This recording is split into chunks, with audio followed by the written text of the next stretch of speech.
Okay, we're here today to answer some of the questions we received yesterday on our little video that we did. This is the same hive, and I want to go over how we finished it.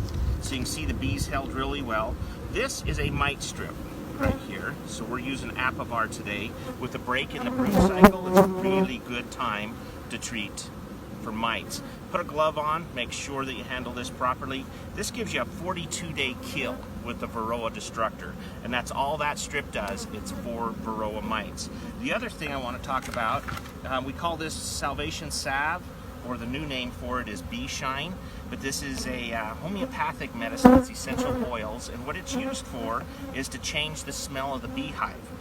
Your queen acceptance will go up 10-15% most times by using, it has a very strong odor to it, and it'll really help those bees out. And then also, I got a lot of questions on my cool suit. This is a breathable suit. You can actually feel the breeze coming through and it hits you and kind of gives you a little chill. These are all available in all colors, white, blue, pink, whatever you'd like, at your local IFA store. So go in and ask them for one. They're just coming out. They're the best suit I've ever wore. Patty. This is the protein patty that we talk about.